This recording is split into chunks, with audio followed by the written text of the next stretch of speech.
Баршаңызға сәлем достар. Бүгін біз өте оңай әрі дәмді миксерсіз жасалатын торт дайындайтын боламыз. Видеоны соңына дейін қараңыздар. Ең алдымен ыдысқа жылы айранды құямыз. Оның үстіне соданы салып, жақсылап араластырамыз.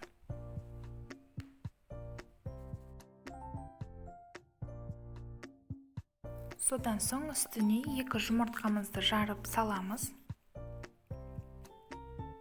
Сосын жақсылап барлығы біріккенше араластырамыз.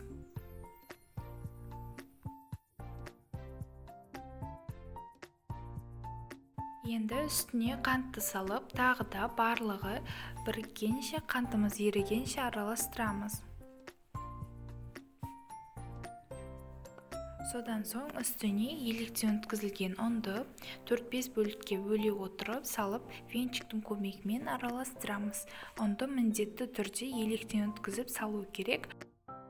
Бізде осындай ешқандай да түйіршексіз әдемі біркелкі қамыр пайда болады. Енді бұл қамырымызды бірдей етіп 2 бөлікке бөліп аламыз.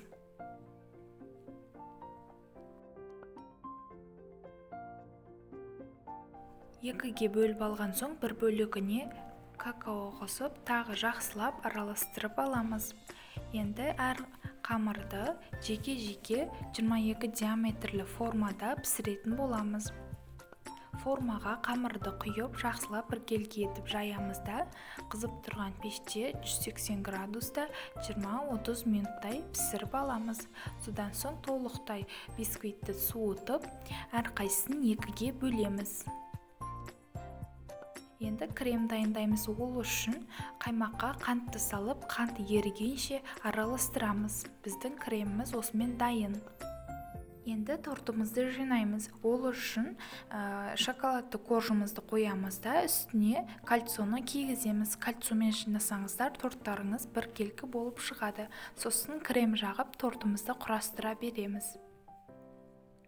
Торттың барлығын жинап болған соң, бір түнге немесе 3-4 сағатқа тоңазытқышқа салып алғандарыңыз жөн. Сол кезде торт жұп-жұмсақ болып келеді.